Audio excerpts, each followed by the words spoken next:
Good evening, children. Welcome back to the class. I'll continue the chapter. After Battle of Plassey, another battle took place, the Battle of Buxar, fought on 22nd October 1764 between East India Company. The Battle of Buxar took place in Buxar district of Bihar. It was a battle between East India Company and the combined participation of Indian states, Bengal, Awadh, and Mughal Emperor. Hector Munro was leading the army of East India Company. It was a decisive victory of East India Company. Why? Because means the cause of defeat of the alliance was the lack of coordination. Thus, Bengal finally came under British rule. After the Battle of Plassey, the Battle of Buxar and the English East India Company laid the foundation of its colonial rule in India. Gradually, through various policies, such as the subsidiary alliance and the doctrine of lapse. First, I am going to explain about the subsidiary alliance. The subsidiary alliance was introduced by Lord Richard Wellesley. You can see in this picture, he is the Lord Richard Wellesley. He was the Governor General of India from 1798 to 1805. An Indian ruler entering into a subsidiary alliance with the British had to accept British forces in the territory and also agreed to pay for their maintenance. The ruler would not employ any Europeans other than the British, and if we were already doing so, he would dismiss them. They have to remove those Europeans from the job. The rulers have to give control of their foreign affairs to the British. In return, the East India Company protect the states from external dangers and internal disorders. The Nizam of Hyderabad was the first to accept the subsidiary alliance in 1798. Next, I'll explain about the doctrine of lapse. Doctrine of lapse was introduced by Lord Dalhousie. He was the Governor General of India from 1848 to 56. Children, remember all the years. These years are very important.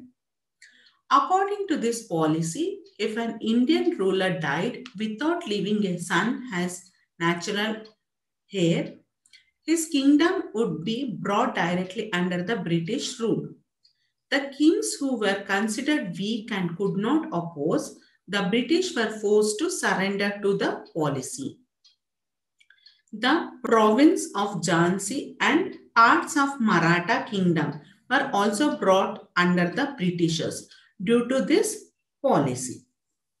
Next, I am going to explain about the revolt of 1857. The revolt of 1857 is called the First War of Independence. It is very important landmark in our history. Reasons for the revolt. I will explain, children. The peasants were also unhappy as they have to pay lot of taxes and were living in poverty. If they are living in poverty also, they have to pay lot of taxes. Even Indian rulers were unhappy with the British rule. A new rifle called Enfield was introduced. That the cartridge of rifle had a greased cover.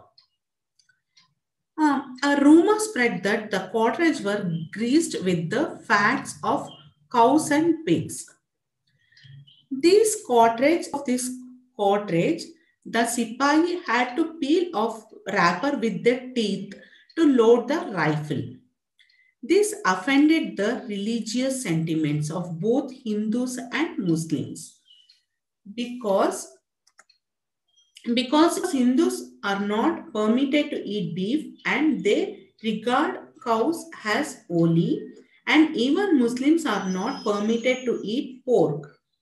The rumor hurt the sentiments of the soldiers. The Indian soldiers refused to use this cartridge. All this led to a revolt in 1857. The revolt started at Meerut. It soon spread to all other parts also. Along with the Indian soldiers, other section of the Indian society also joined and they marched to Delhi. They declared Bahadur Shah as their leader. Other prominent leaders were Tantia Tope, Rani Lakshmi Bai, but the British had better trained soldiers and superior weapons. Moreover, the Indians were disorganized, hence they lost. The British suppressed the revolt. Many Indians were executed or sent to jails. Bahadur Shah Zafar was exiled to Burma. Now it is called as what? Myanmar. In the process, the East India Company also came to an end. The revolt was a turning point in the history of India. The rule of East India Company ended and was replaced by rule of British Crown. Queen Victoria was declared the Empress of India and was decided that henceforth her viceroys would govern India on her behalf. Viceroy means a person governing a colony, province, and so on as the representative of a king or queen. Thank you, children. That's all for today.